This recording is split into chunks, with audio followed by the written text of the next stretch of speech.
नमः सिद्धेभ्यः ॐ नमः सिद्धेभ्यः। नमो अरिहन्ताणं नमो सिद्धाणं नमो आयर्याणं नमो वज्रायाणं नमो लोये सव्यसारणम्। मंगलमय मंगले करन वीतराग विज्ञान नमो तार जाते भई अरिहंतादि महान। करे मंगल करे ओम महाग्रंथ करन की काज जाते मिले समाज सब भावे निज पद राज।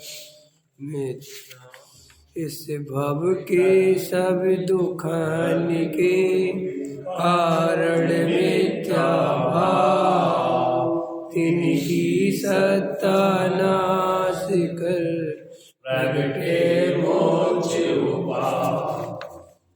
मोक्ष मार्ग प्रकाशक चौथा अधिकार प्रयोजनभूत अप्रयोजनभूत पदार्थ। यहाँ कोई पूछे कि प्रयोजनभूत और अप्रयोजनभूत पदार्थ कौन कौन से हैं, ये अपना टॉपिक चल रहा है। कल अपन ने इसमें प्रथम तो दुख दूर करने में आपापर का ज्ञान अवश्य होना चाहिए। यदि आपापर का ज्ञान नहीं हो तो अपने को पहचाने बिना अपना दुख दूर कैसे करे, अथवा आपापर को एक जानकर अपना दुख दूर करने के अर्थ पर का उपचार करे तो अपना दुख दूर कैसे हो। अथवा अपने से पर भिन्न है परंतु यह पर में अहंकार ममकार करे तो उससे दुख होता ही है। आपापर का ज्ञान होने पर ही दुख दूर होता है तथा आपापर का ज्ञान जीव अजीव का ज्ञान होने पर ही होता है, क्योंकि आप स्वयं जीव हैं, शरीर आदिक अजीव हैं। अब आगे करते हैं। यदि लक्षण आदि द्वारा जीव अजीव की पहचान हो तो अपनी और पर की भिन्नता भाषित हो। इसलिए जीव अजीव को जानना अथवा जीव अजीव का ज्ञान होने पर जिन पदार्थों के अन्यथा श्रद्धान से दुख होता था उनका यथार्थ होने से दुख दूर होता है। इसलिए जीव अजीव को जानना तथा दुख का कारण तो कर्म बंधन है और उसका कारण मिथ्यात्व आदिक आश्रव है। यदि इनको ना पहचाने, इनका दुख का मूल कारण ना जाने तो इनका अभाव कैसे करे, और इनका अभाव नहीं करे तो कर्म बंधन कैसे नहीं हो। इसलिए दुख ही होता है। अथवा मिथ्यात्व आदिक भाव है सो दुखमय है।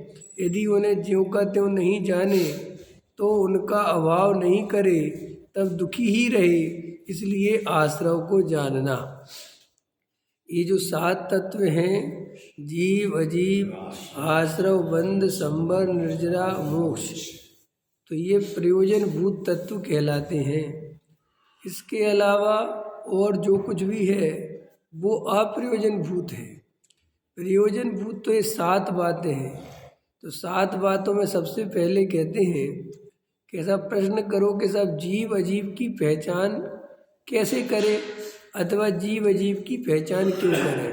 तो जीव अजीव की पहचान इसलिए करना है कि जब तक हम ये नहीं जानेंगे कि भाई मैं हूँ कौन, मेरा स्वरूप क्या है, मैं जीव हूँ कि शरीर हूँ, ये ज्ञान ही नहीं होगा तो हम दुख दूर किसका करेंगे।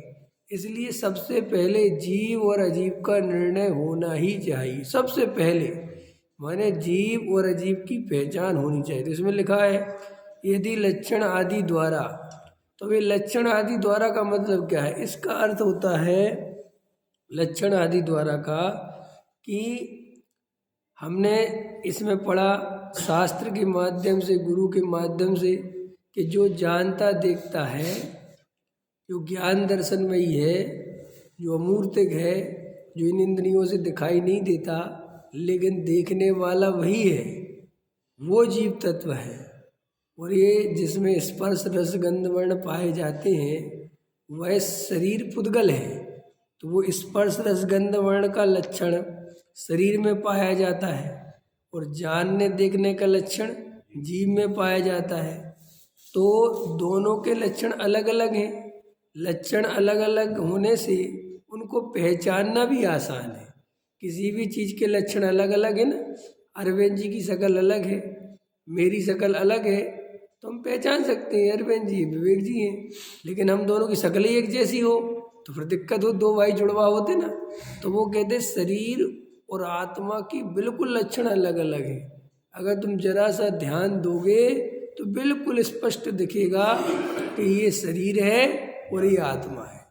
लेकिन इतना सरल होने पर भी, इतना स्पष्ट होने पर भी, दोनों के लक्षण अलग अलग होने पर भी दोनों में इतना एकत्व है, दोनों इतने साथ मिलकर रहते हैं और दोनों के ऐसे निमित्त नैमित्तिक संबंध हैं कि वहाँ जीव गोलमोल हो जाता है, समझ नहीं पाता कि कौन कौन जीव है। क्षेत्र एक ही है, ख्याल में है ना। क्षेत्र एक है और आत्मा मूर्तिक है।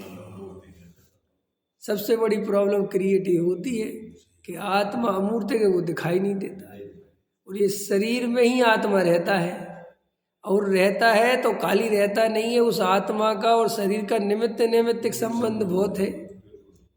तो अब वो जीव को ये बात लक्षणों से तो जल्दी समझ में आ जाती है कि जो जानता देखता है वो जीव है, जो जानता देखता नहीं है, जो शरीर वाला है वो जीव है। ये सब समझ में तो आता है ना। लेकिन अनुभव के तल पर ख्याल में नहीं आ पाता। क्यों नहीं आ पाता? क्योंकि उनमें एकत्व बहुत है। एक क्षेत्र अवगाह है, आत्मा अमूर्तिक है। अब देखो, आत्मा अमूर्तिक है और देखने का सारा काम हम इंद्रियों के माध्यम से करते हैं, और इंद्रियां देखती हैं शरीर को। इंद्रियां काहे को देखती हैं? इस शरीर को देखती हैं। अब हम बिना कुछ करे, बिना मेहनत करे आत्मा को देखना चाहते हैं, कैसे दिखेगा? जब हम हमारा जो देखने का नेचुरल तरीका है वो पर पदार्थों को है। आत्मा को देखना पड़ेगा। पुद्गल दिखता है, क्या कहा मैंने? शरीर को देखना नहीं पड़ता, शरीर तो दिखता ही है, ख्याल में है ना। लेकिन आत्मा इस शरीर के अंदर है और इंद्रियों से दिखाई नहीं देता, अमूर्तिक है। तो अमूर्तिक होने के कारण जैसे समझ लो, ऐसा समझ लो उदाहरण के लिए, किसी भी पदार्थ को, जो खाने योग्य खाद्य पदार्थ हैं, उनको दूर से देखा तो जा सकता है, लेकिन देख के स्वाद थोड़ी लिया जा सकता है। स्वाद लेने के लिए तो जवान पर ही रखना पड़ेगा, और कोई उपाय नहीं। हमने साहब को दूर से रसगुल्ला दिखा दिया तो देख लिया, लेकिन उसका स्वाद लेना है, उसका आनंद लेना है, तो ये खाना पड़ेगा। ऐसे ही आत्मा स्वाद जैसा है। आत्मा ऐसा दिखता नहीं है कि ये रहा आत्मा।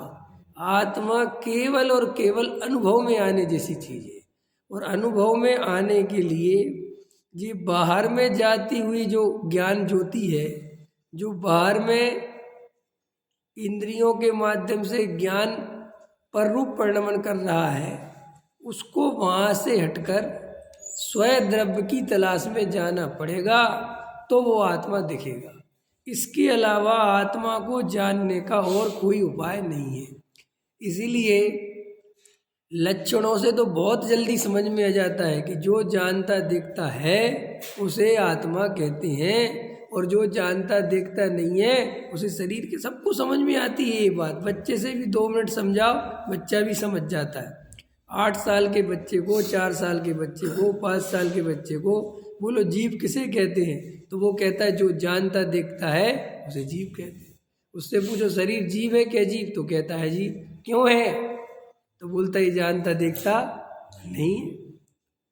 अब एकदम समझ में आ गई ना बात बच्चे को, कि ये समझ में तो जल्दी आती है, लेकिन ऐसा अनुभव आना कठिन है। अनुभव आना कठिन क्यों है? बताया कि आत्मा अमूर्तिक है, वो दिखाई देता नहीं, शरीर दिखाई देता है, एक प्रॉब्लम। दूसरी प्रॉब्लम, दोनों का एक क्षेत्र अवगाह संबंध है। तीसरा, आत्मा और शरीर में निमित्त नैमित्तिक संबंध बहुत घना है, उसमें भेद पाड़ना बहुत कठिन है। जैसे अभी कौन बोल रहा है, आत्मा बोल रहा है कि शरीर बोल रहा है? ख्याल में है ना? आप कहोगे शरीर बोल रहा है, लेकिन मुर्दा तो नहीं बोलता। अगर शरीर बोलता है तो मुर्दा बोलना चाहिए। आप कहोगे साहब आत्मा के बिना नहीं बोलता, कहोगे कि नहीं कहोगे कि साहब वो आत्मा के बिना नहीं बोल सकता, तो फिर आत्मा ही बोलता है। है ना संबंध कितना खतरनाक है। दुनिया का कोई भी आदमी ये संबंध को हटा नहीं सकता। मुर्दा बोल नहीं सकता और आत्मा बोलता नहीं, तो फिर ये बोलता कौन है? फिर कौन बोलता है रमेश कुमार जी? फिर कौन बोलता है? आत्मा बोलता नहीं, शरीर बोल सकता नहीं, और बोलता तो है ना कोई, तो कौन बोलता है? ये कि दोनों में ऐसा निमित्त नैमित्तिक संबंध है कि भाई साहब बहुत खतरनाक, समझ में नहीं आता बोल कौन रहा है? आरोप आता है तो एकदम से लगता है कि मैं ही बोलता हूँ। अब वो मैं में फिर कौन कौन आ गया? आत्मा भी आ गया, शरीर भी आ गया, दोनों आ गए।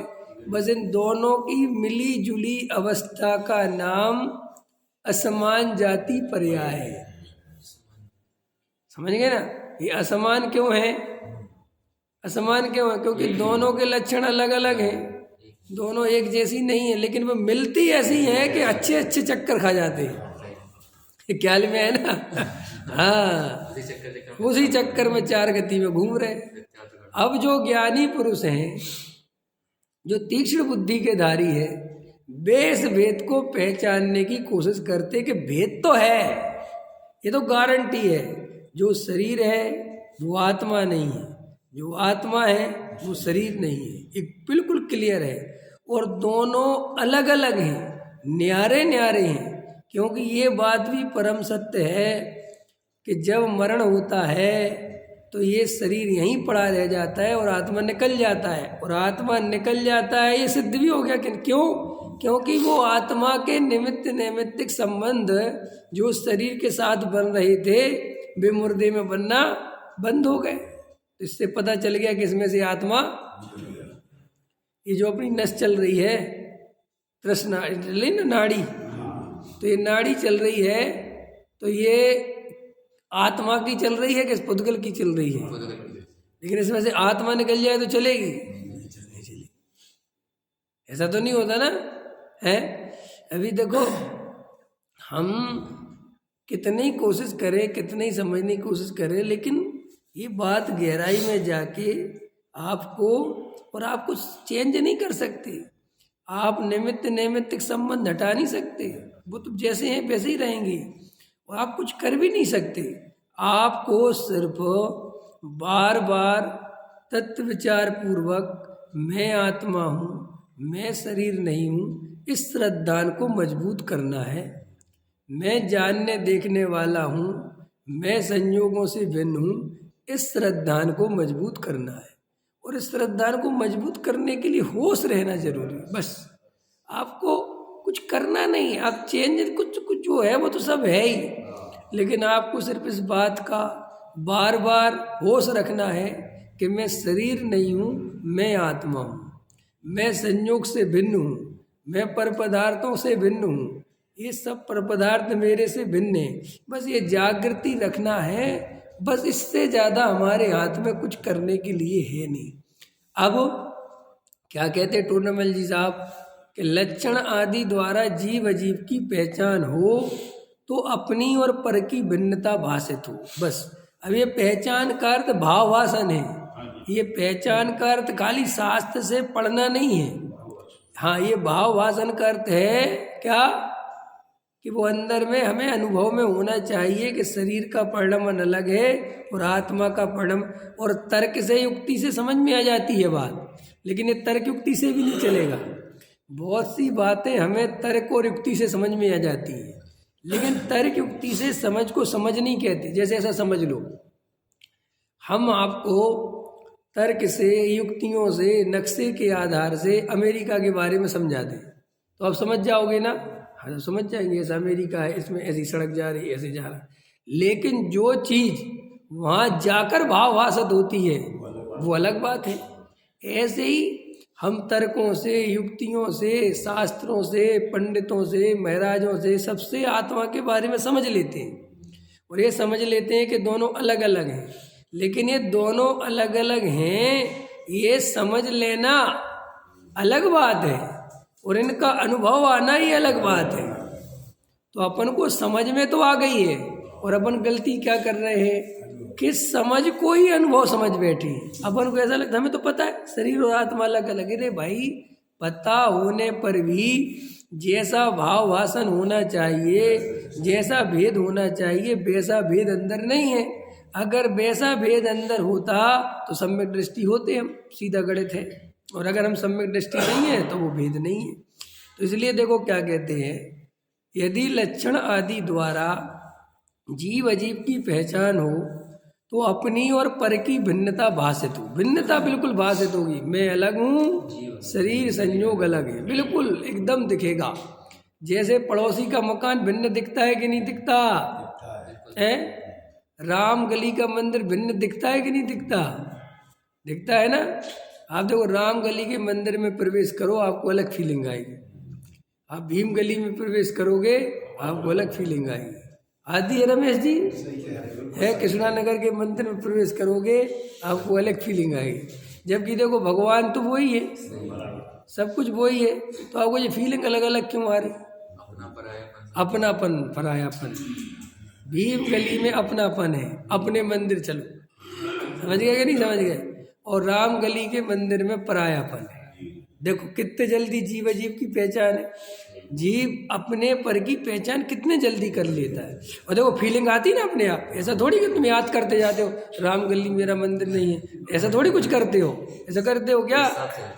अपने आप, अपने आप। ऐसे ही जब आपको जीव अजीव की सच्ची पहचान होगी तो अपने आप दिखेगा मैं जीव हूँ और ये शरीर बिल्कुल कुछ नहीं अलग दिखेगा, एकदम दिखेगा। अंदर से फीलिंग आएगी कि मैं जीव हूँ और ये शरीर आदि है जीव। ये फीलिंग जब तक नहीं आ रही है तब तक समझ लेना शरीर में तन्मयपना चल रहा है। इसलिए लोगों के मन में ऐसा प्रश्न होता है कि साहब हमें कैसे पता चले। देखो सरल है ना बात। जहाँ हमें स्वयं पर का भेद ज्ञान होता है वहाँ फीलिंग होती कि नहीं होती है? अच्छा, राम गली में मंदिर में दर्शन वैसे ही करोगे ना, क्रियाएं तो वैसे ही करोगे ना, सब क्या सब है। लेकिन वो अंदर की फीलिंग ना तो किसी को दिखेगी, आपकी फीलिंग दिखेगी भी नहीं किसी को है ना, किसी को पता चलेगा कुछ भी, लेकिन वो सिर्फ तुम्हें दिखेगा। ऐसे ही सम्यक दृष्टि को अपनी फीलिंग दिखती है। वो किसी को दिखा नहीं सकता, वो किसी को बता भी नहीं सकता। और तुम उसको बाहर में देखकर कभी 3 काल में अंदाजा नहीं लगा सकते कि इसको कौन सी फीलिंग चल रही है। लेकिन उसको पूरे टाइम वो फीलिंग चलती है कि मैं शरीर नहीं हूँ, मैं आत्मा हूँ। पूरे टाइम चलती है। उसका नाम श्रद्धान है। ख्याल में आया कि नहीं आया?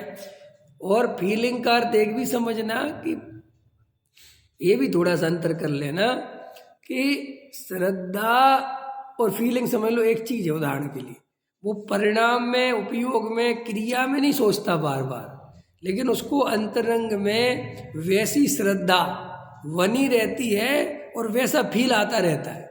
हमें आता है फील के नहीं आता? देखो अपन को फीलिंग आती है अपने शरीर संयोगों की, मकान दुकान की, अपने आती ना फील, अंदर चलता है, वो फील करती रहती। मेरा एक बेटा है, ये आप सोचते हम भूल जाते, नहीं भूलते आप, फीलिंग चलती है। वो अभी आपको दुकान जाना है ना, वो फीलिंग चल रही होगी अंदर अंदर, वो चलता रहता है। वो इंटायर अचेतन मन में वो चीज घूमती रहती है। आपको पता है अपने अंदर 2 मन है, एक ऊपरी मन है और एक अंतरंग मन है।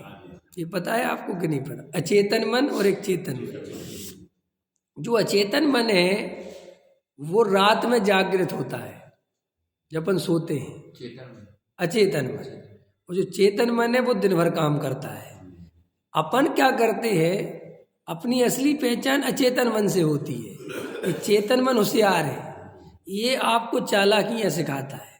जैसे क्रोध बुरा है तो यह चेतन मन क्या कहता है, क्रोध बुरा है, नहीं करना चाहिए, ये ऊपर ऊपर से बोलते हैं, लेकिन अचेतन मन क्रोध को छोड़ता नहीं। इसलिए हम 50 बार क्रोध करके और 50 बार पछता कर भी कि क्रोध बुरी चीज है, जानते हो ना, फिर भी हम 51 बार भी क्रोध करते हैं। तो आपने सोचा ये होता क्या, जब हम कोई चीज को 50 दफे बुरा समझ चुके तो 51 बार में क्यों की? तो वो अचेतन मन के कारण, क्योंकि वो अंदर पड़ी हुई है, वो वहां से निकलती नहीं है। तो अपन चेतन मन के द्वारा जो चीजें दिन भर दबाते हैं वे सब अचेतन मन में जाके फीड होती जाती। इसलिए अपने को सपने में बेहिसाब चीजें आती जो दिन भर दबाया दिन। इसलिए आप देखना स्वप्न और आपकी दिनचर्या में बहुत अंतर पड़ता है। आप स्वप्न में देखते हो कि यार ये चीजें कहाँ से आ जाती हैं, हमने तो दिन भर सोची नहीं। आपने सोची नहीं, उनको दबाया आपने, समझ गए? कोई भय को दबा रहा है, समझे, गुस्से को दबा रहा है। सपने में लोग मर्डर कर देते, मार देते। ख्याल में है वो अचेतन मन में इतना क्रोध दब गया कि वो जब उसको अवसर मिला सोते समय तो वो जाग गया, मार डालूंगा बिल्कुल। ख्याल में है ना, परिग्रह का राजा बन गया मैं। ऐसे सपने देखते लोग, है कि नहीं? स्त्रियों के सपने देखते, पुरुष स्त्री के सपने देखता, स्त्री पुरुष के सपने देखते। तो ये कहाँ से आ गया? और दिन भर पुरुष सोचे कि मैंने तो किसी स्त्री के बारे में सोचा नहीं, रात को कहाँ से स्त्री आ गई? कि भाई वो इसलिए आ गई कि दिन भर तुम्हारा चेतन मन उसको दबा के रखा रहा, और जब उसको फ्री मिला, रात को तुम सोए, तो फिर वो जागृत हुए सब शैतान सारे जितने तुमने दबा दिए थे दिन भर में पकड़ पकड़ के, सब उठ जाते हैं। इसलिए लोग रात और भी जगता है। कब जगता है? जब अपन माला फेरते हैं। माने सीधी सी बात, तुम शांत हो गए ना, सो जगेगा। वो जगा हुआ तो है। अभी माला फेर वैसा भी कुछ नहीं है, माला फेरोगे तो आपको पूरा दिखाई देगा। हाँ, तो वो माला फेरते दिखाई क्यों देता है कि अब तुमने अंदर के अचेतन मन को अवसर दिया कि वो तुम्हें दिखाए कि तुम्हारे अंदर क्या क्या दबा पड़ा हुआ है। इसलिए लोग एकांत में बैठना नहीं चाहते, तत्व विचार करना नहीं चाहते, माला फेरना। और जो माला भी फेरते हैं तो उसमें सहारा लेते हैं, डमो रेंतड़म सिद्धम। तो सहारा मिल गया ना, तो वो डमो और रेंतड़म गुड़िया सरकाने मिल गए, तो उससे क्या है कि मन को काम मिल गया, तो वो फिर अचेतन मन जागृत नहीं हो पाता। इसलिए लोग माला वाला लेके बैठ जाते हैं। वास्तव में आपकी असली परीक्षा तो वही है कि आप क्या हो। जब आप एकांत में बैठते हो और जब आपके अंदर वो उधड़बेन चलना चालू होती है, तब आपको पता चलेगा कि हमारी असलियत ये है। ख्याल में है ना? ऐसे नहीं पता चलता आपको। आप बड़े आदमी के घर में जाओ, उसका बड़ी दौलत और शोहरत देखो, समझ में आए, और जो आपके अंदर गिल्टी फील हुई, हीन ग्रंथि जागृत हुई, इसका मतलब अभी बहुत अंदर भाव है ये सब करने का। भले ही आप मन में दबा ले तो अरे कुछ नहीं रखा, अरे पैसे वाले दुखी लोग हैं, क्या रखा, नहीं समझ में क्या है, होता क्या है गाड़ी मोटर बंगला से।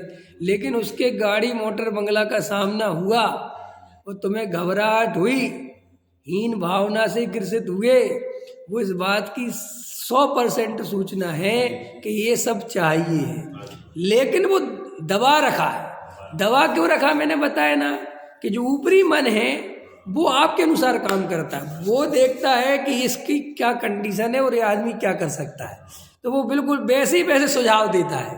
अंतर समझ में? वो असली सुझाव नहीं देता। जैसे मेरे को गाड़ी चल लेने का भाव आ रहा, तो मेरा ऊपरी मन कहेगा क्या रखा, पैसा है तुम्हारे पास, छोड़ो चक्कर में मत फंसो, वो एकदम ऐसे सुझाव है। लेकिन अचेतन मन नहीं मानता, वो अंदर दबा रहता है, फीलिंग्स दबी। इसलिए अपने को बहुत भ्रम होता है कि हम अपने आप में बहुत संतुष्ट हैं। नहीं, संतुष्ट तो आप मजबूरियों के कारण हो। जो मजबूरियां चल रही हैं, जो उदय कमजोर चल रहे हैं, संतुष्टि तो उसके कारण चल रही है। अगर आत्मा भान पूर्वक संतुष्टि होती तो वो कितने ही पैसे वाला सामने आ जाता, तो मैं उसको देख के करुणा ही आती, कुछ नहीं क्या रखा इसको।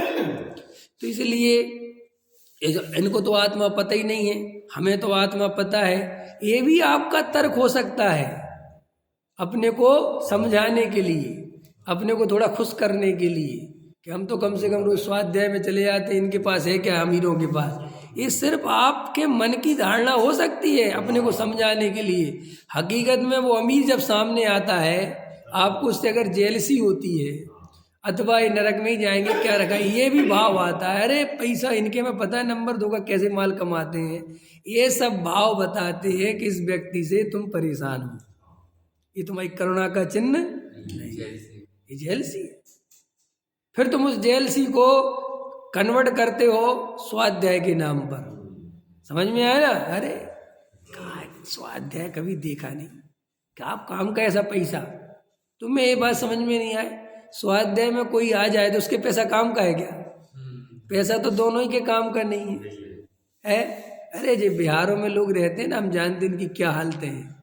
तो भैया सही बात बताओ, तुम्हें अभी मौका मिले तो तुम जाओगे रहने को कि नहीं? तुम यहीं रह आओगे? अगर तुम पे 50 करोड़ आ जाए, 1 अरब आ जाए, तो बिहार में भागोगे कि नहीं भागोगे? 6 करोड़ की कोठी खोजे जाओगे? क्यों? अभी तो कह दे कुछ नहीं रखा कोठियों, अब क्यों गए? अंदर भरा पड़ा है। तो वो जो अंदर भरा पड़ा है उससे डरो मत, उससे घबराना क्या, ऐसा डरना नहीं उससे कि हमारे अंदर ऐसा क्यों भरा पड़ा है। वो तो इसलिए भरा पड़ा है कि सच्चाई तो वो ही है।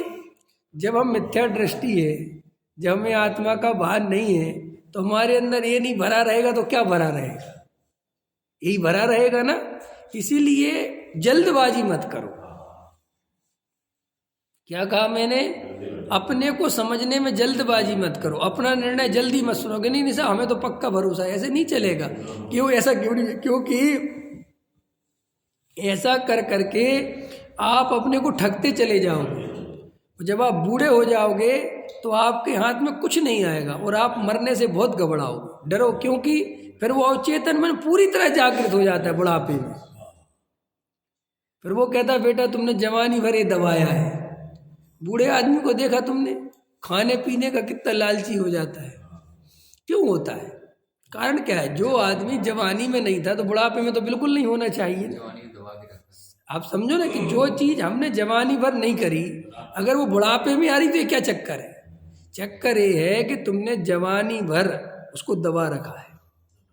अब बुढ़ापे में वो दबता नहीं, क्योंकि कसाय की पूर्ति के साधन मिट गए। इसलिए बूढ़े आदमी के पास सिर्फ कसाय की पूर्ति के लिए एक ही चीज बचती है, वो भोजन। अब दांत तो नकली लगने लग गए। पहले तो नकली दांत, आपको पता है हमने वो समय देखा, पहले दांत वात नहीं होते थे नकली। गांव वगैरह में हम रहते थे तो क्या दांत गिरते चले जाते थे। तो प्रकृति ने तो हमें सुविधा दे रखी है कि दांत गिर गए तो भैया छोड़ दो ये सब उल्टा मतलब खाना। अब तो भैया खिचड़ी खाओ या रोटी को दूध में गला के खाओ, दाल में डाल के करके खा लो, बस यही खा सकते हो। लेकिन अब इन वैज्ञानिकों ने दांत भी बना दी। अब 80 साल का बूढ़ा आदमी भी दांत पूरे रखता है, खाता रहता है।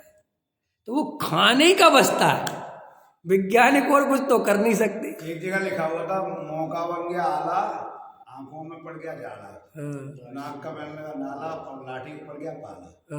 माने मुंह में खाने पीने की तो व्यवस्था खत्म हो गई। व्यवस्था नहीं हुई खत्म, खाते। हाँ, आंखों में देखना बंद हो गया। हाँ वो तो बराबर। शरीर में ताकत खत्म हो गई। अब नाक का नाला बह रहा है, वो टपक रहा है, क्या करें? हाँ तो वो ऐसे लोग बैठते हैं ना, ऐसा होता है ना। तो फिर वे आत्मा की बारे से, हम तो आत्मा है, इसकी आत्मा कहने में दम ही नहीं है, ये तो मुरझाया हुआ है।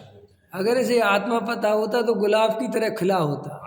ये तो रो रहा है, ये तो बुढ़ापा काट रहा है। अरे काट रहे हैं भैया दिन। वैसे पंडित जी आप नहीं पढ़ाया, अपन तो आत्मा है। अबे ऐसा कैसा आत्मा पढ़ाया, रो भी रहा है तू? अगर आत्मा ढंग से पढ़ा होता तो हंसता, बढ़िया आनंद में रहता। आनंद में हूँ मैं तो, समझ गए? अब ऐसे रोते रोते कह हम तो आत्मा है, आपने पढ़ाया था, अब काट रहे हैं दिन। बच्चे तो सुनते नहीं। अबे जी क्या है जी, कौन सी पढ़ाई है, ख्याल मेरा? तो एक्चुअली प्रॉब्लम है कि शब्दों की पढ़ाई है, समझ में नहीं? शब्दों की पढ़ाई से कुछ नहीं होता। इसलिए और सुनो, प्रॉब्लम है कि आपका ये भ्रम कोई दूर भी नहीं कर रहा, सब आपको शाबाशी भी देते जा रहे। वेरी गुड, बहुत अच्छा, तुम तो 30 साल से स्वाध्याय में लगे, वेरी गुड। अबे क्या भैया, काय का वेरी गुड?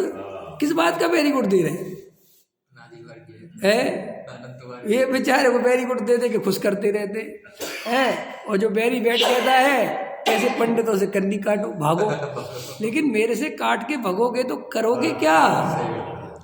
तुम्हें हम भव्य कह दें, शाबाश कह दें, क्या होता है इन बातों से? तुम्हारा दुख दूर थोड़ी हो जाएगा। लेकिन इन भ्रम में लोग जीते हैं। भ्रम पालने में बहुत मजा आता है, बहुत मजा। हम तो धर्मात्मा हैं, हम तो इस भाव में नहीं तो अगले भाव में मोक्ष चले जाएंगे, हम तो निश्चित ही भव में हैं। जब तो हम जिनवाणी सुन रहे, हम काय को सुनते। ऐसे 2 4 10 बातें याद कर करके, है ना, और 2 4 क्रियाएं की पालन करके अपने को मोक्ष मार्ग ही समझ लेते हैं। लेकिन वास्तव में मोक्ष मार्ग जहाँ से प्रारंभ होता है उसमें स्वपर की पहचान, भाव भाषण होना चाहिए। ये टोडामल जी साहब समझा रहे अपने को। स्वपर का भेद ज्ञान होना चाहिए। देखो मिल गया ना, आपा पर की पहचान बहुत जरूरी है। अपनी और पर की पहचान होना चाहिए और वो भाव भाषण पूर्वक होना चाहिए, शास्त्रों से पहचान नहीं। इसीलिए ये जब बात आती है कि साहब हम इतना जीव अजीब सब जानते हैं, लेकिन हमें अंदर तो अंदर इसलिए कुछ नहीं होता कि वो ऊपर ऊपर जाना गया है, वो शब्दों में जाना गया है, वो क्षेपसम ज्ञान में जाना गया, वो रट लिया गया है। अंदर तो उस शरीर और आत्मा की जो एक व्यवस्था है, अवस्था है, उसमें भेद नहीं कर पाए, हम सीख नहीं पाए कि है क्या चीज। शब्दों में तो रट लिया कि आत्मा नहीं बोलता, शरीर बोलता है, ये तो पुद्गल का परिणमन है, लेकिन अंदर में भाव भाषण नहीं हुआ कि पुद्गल का परिणमन है, इसमें आत्मा का कोई लेना देना नहीं, लेकिन वो है। अब देखो, अथवा जीव अजीव का ज्ञान होने पर जिन पदार्थों के अन्यथा श्रद्धान से दुख होता था, उनका यथार्थ ज्ञान होने से दुख दूर होता है। इसलिए जीव अजीव को जानना, ठीक है ना, इसलिए जीव अजीव को इसलिए जानना। कोई पूछे क्यों जानना, क्योंकि इसके जाने के बिना दुख किसका दूर करना है, ये बात कैसे पता चलेगी। देखो, शरीर में दुख होता है, शरीर में बीमारी आती है, तो ये शरीर को ठीक करना चाहता है कि नहीं। अब ऐसे ही अपन को ये पता चल जाए कि आत्मा की क्या बीमारी है। आत्मा की बीमारी है राग देश, मोह राग देश। तो हमें मोह राग देश को दूर करने की चिंता क्यों नहीं होती, क्योंकि हम मोह राग देश वाला आत्मा जानते नहीं हैं कि ये आत्मा को असली दुख दे रहे हैं। हमें तो वो मोह राग देश से कोई लेना देना नहीं, वो चलता रहता है। हमें तो बाहर में कुछ हो तो परेशान होते हैं। और जीव को असली दुख का कारण पर पदार्थ नहीं है, वो मोह है, तो उसकी पहचान होना जरूरी है। तो देखो क्या कहते, तथा दुख का कारण तो कर्म बंधन है। देखो साहब, दुख का कारण क्या है, लेकिन कर्म बंधन नहीं लगता। दुख का कारण तो शरीर लगता है, संयोग लगते, लेकिन वे शरीर और संयोग आए कैसे। आज अगर मुझे शरीर में कोई रोग हो गया तो कैसे हुआ, कर्म के उदय से हुआ। कोई ना कोई तो कर्म उदय में आया है। आज अगर मेरी पत्नी मर गई, आज मेरा पति मर गया, तो भैया वो मर गया वो नहीं है, उसमें कर्म निमित्त थे। असली अगर कोई देखे तो कर्म के कारण हुआ, माने कर्म निमित्त है। तो टोडामल जी जगह दुख का मूल कारण तो कर्म बंधन, उस तरफ हमारा ध्यान, हमारा सारा ध्यान तो ये कि इसके कारण ऐसा हो गया, जबकि उसका कोई लेना देना नहीं है, पर पदार्थ का कर्म बंधन है और उसका कारण मिथ्यात्व है। लो साहब, वो कर्म बंधन का कारण क्या है और मिथ्यात्व क्या है। मिथ्यात्व ही है कि शरीर और आत्मा की पहचान नहीं होना, शरीर और आत्मा को एक मानना, राग देश दुख के कारण है, उनको नहीं पहचानना, ये दुख है, ये मिथ्यात्व है। और ये मिथ्यात्व के कारण ही सारी संसार की गतिविधियां चल रही हैं। सारा संसार इसी मिथ्यात्व के कारण चल रहा है। हमें ये भाव भाषण हो जाए कि ये मिथ्यात्व का ही नाश करना है, पाप का नाश करना है, कसायों का नाश करना है। लेकिन ये पाप कसाय का कारण कौन है, वो मिथ्यात्व है। देखो, आप चाहते हैं कि हमारी पैसे से आसक्ति टूट जाए, चाहते ना लोग, तो पैसे से आसक्ति क्यों है, पहले प्रश्न ये करो। पैसे से आपको लगता है स्त्री से हमारी बुद्धि टूट जाए, तो स्त्री में सुख बुद्धि क्यों है, पुरुष से हमारी सुख बुद्धि तो क्यों है। प्रश्न तो ये होना चाहिए ना। अब वो है, वो तो हमें भी पता है, लेकिन ये है क्यों, कारण क्या है इसका। इतने साल इतनी बात समझने के बाद भी पर पदार्थों में से सुख बुद्धि नहीं निकलती, इसका मतलब क्या है। इसका मतलब है कि समझने से नहीं निकलेगी। आप हमें समझाते रहो और हम समझते रहे और हमारा मोह नाश हो जाए, नहीं होगा। लोग यही तो गलती कर रहे हैं। जैसे हम आपसे कह रहे कि जैन साहब मोह करना, अरे हो जाएगा पंडित जी, सुन तो रहे हैं हम रोज स्वाध्याय में सुनते हैं, 10 साल से सुन रहे। अब देखो जी, वो तो जब होना होगा तो हो जाएगा, अभी ये अपने को ठगना है। अरे भाई, सुनने से अगर होता होगा, ऐसा होता वस्तु का स्वरूप, तो फिर तो सब जीवों को हो जाता, क्योंकि जिनवाणी तो हमने अनंत बार सुनी, कब के चले गए होते। अगर पढ़ने से होता तो हमने पढ़ा भी बहुत है, अगर गुरुओं की सेवा करने से होता तो वो भी बहुत करी। महाराजों की सेवा आहार देने से, मंदिर जाने से, पूजा करने से, भक्ति करने से, स्वाध्याय करने से, पंडित बनने से अगर ये मोह का नाश होता तो भाई साहब इनमें से ऐसा कुछ भी नहीं है जो हमने नहीं किया, और एक बार नहीं किया। इसका मतलब मोह इससे नाश नहीं होगा। तो फिर तुम किसकी प्रतीक्षा कर रहे हो, किस बात की प्रतीक्षा कर रहे हो कि हो जाएगा? भाई साहब, कल के प्रवचन में लिया था ना, जैसे मनाली में बर्फ देखने की इच्छा है और इतनी भयंकर सर्दी है फिर भी देखने की इच्छा है, और गवर्नमेंट अनाउंसमेंट कर रही है कि अभी मत जाना, वहाँ पे खतरा है, रेड अलर्ट जारी है, तो अभी देखो लो। आप मनाली गए होंगे, आप में से कई लोग गए होंगे, है ना? उसमें जो वो ट्रैक है जिस पे वो बस चलाते हैं, कितना खतरनाक है, और आए दिन बस पलटती है, ऐसा तो नहीं कि नहीं पलटती, कभी भी पढ़ लेना 2-4 बसें पलट जाती, क्योंकि वो ट्रैक ऐसा बना हुआ है, पहाड़ी ऐसे ऐसे ऐसे ऐसे पलट ही जाएगी। फिर भी जान की बाजी लगाकर वो गे कैसा है, वो बर्फबारी कैसे होती है देखना है। कश्मीर जाते हैं लोग, जहाँ आतंकवादी कब हमला कर दे कुछ पता नहीं, चले जाते, कोई बात नहीं। तो कितनी गहरी जिज्ञासा है। आचार्य कहते हैं ऐसी जिज्ञासा से काम होता है। आत्मा की ऐसी जिज्ञासा जग जाए कि मुझे तो एक बार आत्मा को देखना ही है, तो फिर थोड़ी बहुत बात बनेगी। शास्त्रों में से आत्मा को देखना बहुत सरल है, पंडितों से आत्मा की बातें सुनना बहुत सरल है। सरल है अरविंद जी के नहीं? सरल है। अब तो और ज्यादा सरल है कि क्यों, कि अपने जेब में है। बोलो, जिस पंडित जी को सुनना हो, जिस महाराज जी को सुनना हो, बटन दबा दो, सुन लो।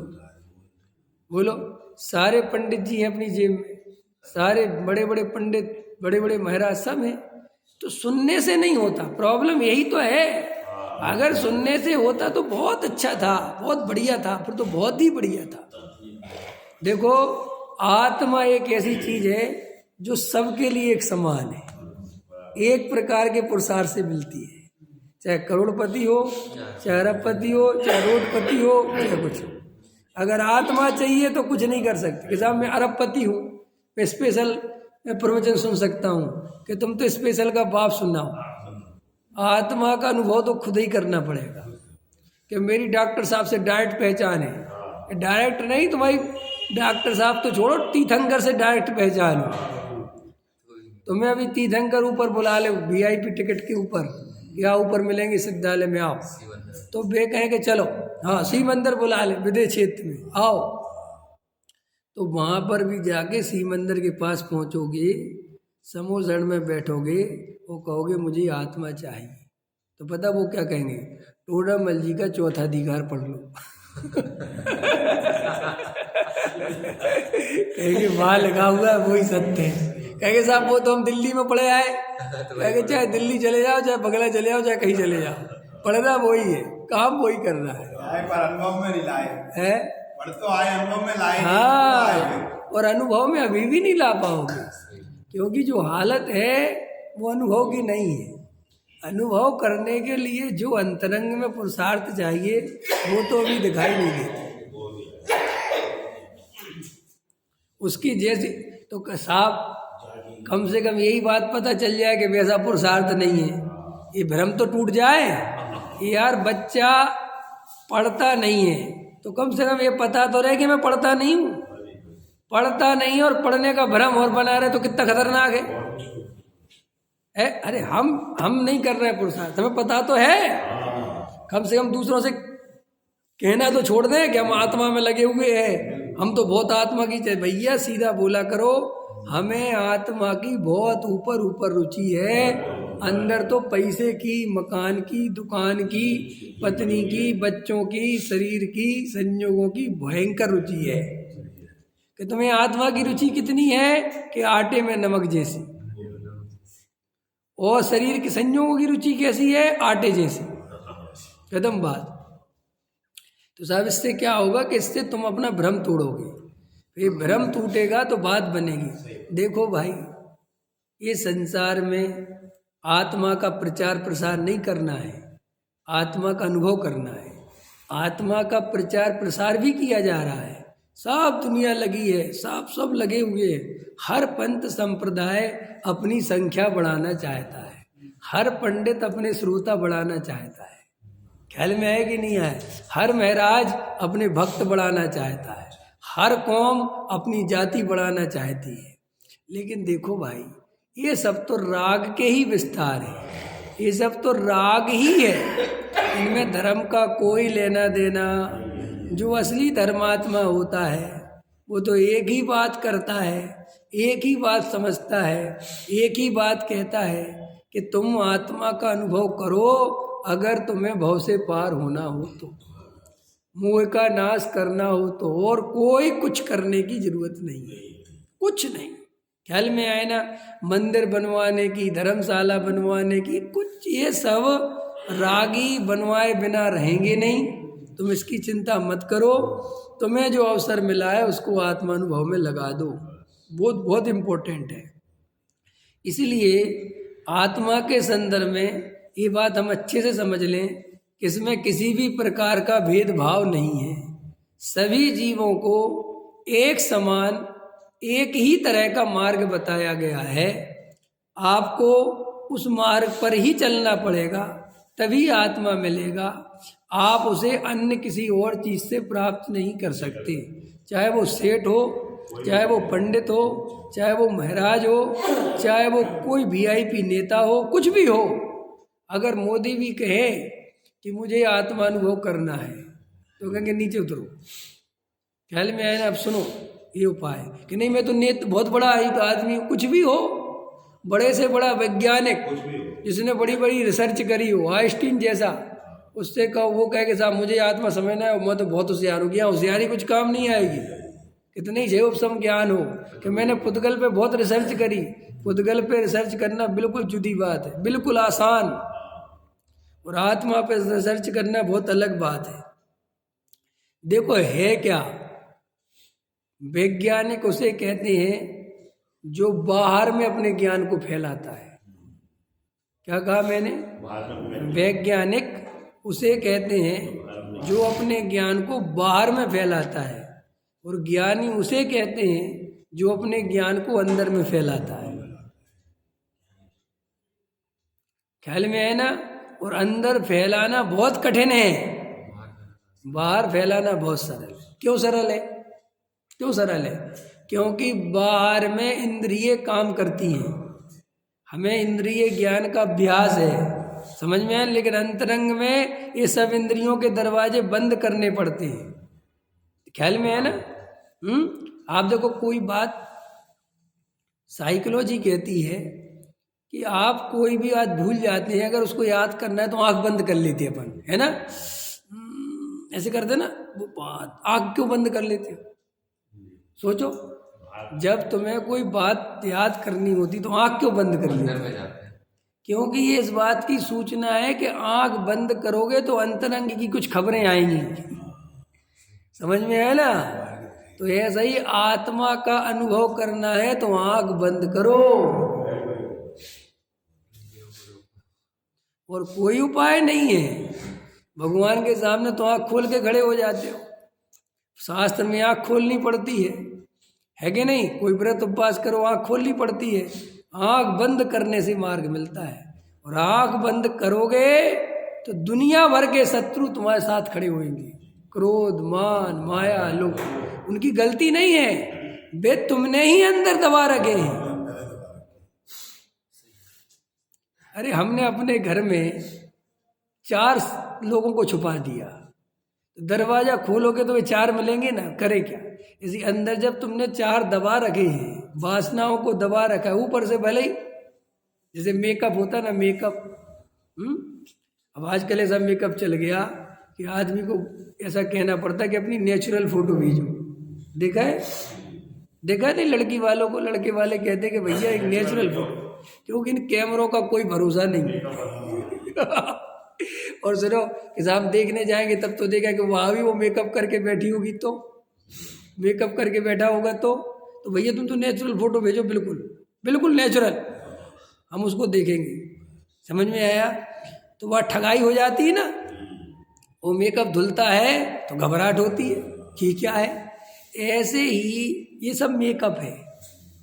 ये बाहर से अच्छी बातें करना, अच्छी बातें सोच रहे, सब मेकअप है। ये मंदिर में आके अपन मेकअप को और डेवलप कर लेते हैं, ख्याल में ना। लेकिन वास्तविकता ये नहीं है। जब आप अकेले में देखते हो तब आपको पता चलता है कि अंतरंग में तो बहुत मामला गड़बड़ है। हम जिस मंदिर में, जिस प्रवचन में ये बात कहकर और सुनकर आए हैं कि पैसे में कोई दम नहीं है, सब व्यर्थ है, असली भूख तो पैसे की है। हम जो ये कह के आए हैं कि खाने पीने में कोई सुख नहीं है, असली इच्छा तो उसी की है। पकड़ में है ना। तो अपनी असलियत पहचानना अनिवार्य है, और उसमें घबराना नहीं कि ऐसी क्यों है, वो सबकी ही है। महावीर भी जब तक महावीर नहीं थे वो हमारे ही जैसे थे। आदिनाथ जब तक आदिनाथ नहीं थे हमारे ही जैसे थे। उनके अंदर भी यही सब वासनाएं थी, उनको भी ये सब भाव चलते थे। और श्री गुरु कह रहे हैं कि जब तक आत्मा नहीं मिलेगा तो ये भाव चलेंगे ही, इसमें क्या घबराना। तो फिर आत्मा को प्राप्त करो, अगर इन भावों को हटाना हो तो, और इन भावों में मजा आता हो, ख्याल में है ना, अच्छा लगता हो, बढ़िया चलता हो, तो फिर कोई बात नहीं, इसमें रहो। लेकिन गहराई से एक तरफा की बात करो। ये दो तरफा में सब कुछ बिगड़ जाएगा, सब कुछ बिगड़ जाएगा। ना आत्मा मिलेगा, ना विषय भोग समझ में आएंगे। ख्याल में ढंग से हर चीज को समझो, गहराई में जाके समझो, लेकिन गलती नहीं करो। तो देखो क्या कहते हैं, मिथ्यात्वादिक आश्रव हैं, यदि इनको ना पहचाने, इनका दुख का मूल कारण ना, इनको दुख का मूल कारण समझते हो? मूल कारण, दुख का मूल कारण समझते हो? मूल माने जड़, जैसे जड़ जैसे पौधे में, वृक्ष में वो जड़ से खड़ा हुआ है, लोग उसकी टहनियाँ पत्ते काट देते हैं तो अभी उसका खत्म नहीं होता, वो तो फिर आता है। ऐसे ही ये बाहर से क्रिया कांडों से कसायों को दबा देना, इससे जड़ खत्म नहीं होती, दुख खत्म नहीं होता, क्योंकि वो तो अंदर दबा हुआ है। ख्याल में आया कि नहीं आया? अंदर में दबा हुआ है ना, पकड़ में आती कि नहीं समझ में आती? तो वो कहते हैं कि भाई दुख का मूल कारण माने जड़ तो मिथ्यात्व है, और वो तुम्हारी ज्यों की तो चलती रहती है, और तुम जो ऊपर परिणाम बदल लो, क्रिया बदल लो, ये कर लो, वो कर लो, इससे कुछ होने वाला नहीं है। इसलिए दुख का मूल कारण ना जाने माने वो जड़ नहीं पहचानता कि क्या है, तो उसका अभाव कैसे करे। और अनादिकाल से हमने जड़ को काटे बिना बाहर ऊपर साफ सफाई करते रहे, और वो वृक्ष ज्यों कहते हो हरा भरा होता रहा, और हम परेशान होते रहते हैं कि जी हो क्या रहा, हो क्या रहा। वो ना कुछ नहीं है। विषयों को गाली देने से, विषय भोगों की निंदा करने से विषय भोगों के परिणाम खत्म नहीं हो जाते, इसलिए उनको गाली देना बहुत सरल है। ख्याल में आया कि नहीं आया? कुछ नहीं करे, ऐसे थोड़ी होता है। उसको अंतरंग से, हृदय से सच्चाई उसकी पहचानना सीखो, डरो मत। अपनी कसायों को पहचानना सीखो कि हमारे अंदर कसाय क्या क्या है, और अभी उनको झुटलाओगे। ख्याल में आए ना? देखो, संसार के विषय भोग इसलिए नहीं भोगना कि वे क्षणभंगुर हैं, ठीक है ना। लेकिन ऐसा कहने से होता क्या है, जब तक तुम्हें वास्तविक सुख नहीं मिलेगा तब तक क्षणभंगुर सुख कैसे छोड़ोगे। और अगर क्षणभंगुर सुख को छोड़ भी दोगे तो फिर सुख से कैसे रहोगे, क्योंकि तुम्हें असली सुख तो मिला नहीं। तो फिर क्या करोगे? घोर आकुलता करोगे कि नहीं करोगे? इसलिए जिन लोगों के मन में ये धारणा बैठी हुई है कि क्षणिक सुखों को छोड़ दो, क्षणिक, अरे भाई छोड़ क्या ने, अंतरंग के आत्मा की ओर बढ़ो। बाहर में कुछ छोड़ना नहीं है, सिर्फ रुचि पलटना है। गुरुदेव पता है क्या कहते थे? सिर्फ अपना अंदर की रुचि पलटो, अपना बाहर में कुछ नहीं है। तुम भोजन करते हो करो, लेकिन रुचि काय में लेके जाओ? आत्मा में। क्योंकि आत्मा की रुचि अगर जगेगी और आत्मा मिलेगा तो ये क्रम से, और फिर हम जिसे छोड़ना चाहते हो उसकी तो कीमत ही नहीं। आप रोटी खाना छोड़ना चाहते हो, बेकार की बात है। रोटी खाने से क्या होता है? नहीं समझ में आया? आप कपड़े छोड़ना चाहते हो, कपड़े छोड़ने से क्या मतलब?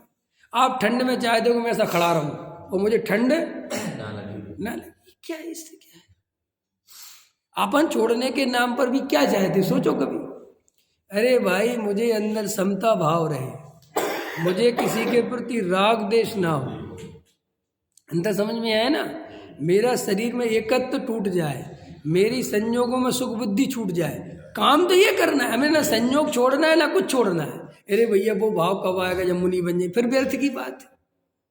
हमारा सारा दिमाग, वो जो 18 प्रकार के दोष बताए ना भगवान के, कौन से दोष बताए जिनसे वो रहित होते हैं? क्षुधा, तिरसा, विस्मय, आरद, है ना, पसीना, है ना, ये सब उनको ये नहीं। अरे तो ये क्या है? ये शरीर के धर्म है सब, इनमें क्या रखा है? इसके लिए अरंत थोड़ी बने वो, अरंत भगवान इसके लिए नहीं बने कि क्षुधा नस जाए। भैया वे तो मोह का नाश कर दिया, बात खत्म हो गई। लेकिन वस्तु स्वरूप ऐसा है कि जब 13वें गुण स्थान में, 12वें गुण स्थान में जो जीव पहुंच जाता है, वह भूख नहीं लगती, भोजन खाने का भाव नहीं है। अब इतनी सी बात है, भोजन मिट जाए इसके लिए कुछ नहीं करते। क्या मतलब है उससे? ख्याल में आए? तो अंतरंग में ये निर्णय भी बहुत जरूरी है कि हमें ये भी समझना बहुत आवश्यक है कि हम पता नहीं क्या पलटना चाहते हैं। हम एक टाइम रोटी खाने लग जाए 2 की जगह, इससे क्या हो जाएगा? क्या होने वाला है? भाई रोटी तुम्हारी शत्रु नहीं है, भोजन से तुम्हारा कोई संसार नहीं चल रहा है। संसार चल रहा है मिथ्यात्व से, संसार चल रहा है राग देश से। तो मेरे को समता भाव आ जाए, राग देश मिट जाए, सब जीवों के प्रति प्रेम भाव रहे, ये चाहिए अपन को। सब जीव भगवान दिखे मुझे कोई मेरा शत्रु भी मुझे शत्रु ना दिखे, मुझे भगवान दिखे, तो बात समझने जैसी, ये काम करने जैसा है। लेकिन मेरे परिणाम सुधर जाए, मेरा ये सुधर जाए, मेरा वो सुधरने के नाम पर भी क्या? सुधरने के नाम पर क्या है सुधरने के नाम पर? कि बस ये खाने पीने के ये सब शुद्ध अशुद्ध छूट जाए, शुद्ध दुकान छूट जाए, ये छूट जाए। अरे भाई ये तो बहुत बाद की चीज है। पहले सभी जीव भगवान दिखें, सभी जीवों के प्रति समता भाव, करुणा भाव जगे, अंतरंग के राग देश की वैतरणी कम हो, ये असली काम है। परिग्रह में आसक्ति टूट जाए, पैसा छूट जाए, ये क्या है? पहले उसमें आसक्ति टूट जाए, छूटना बाद में, आसक्ति पहले टूटना। आसक्ति तोड़ना नहीं चाहता और पैसा छूट जाए दिमाग लगाता है। तो इस तरीके से दुख का जो मूल कारण है उसको पहचानना चाहिए। अभी का समय हो गया। सहजानंद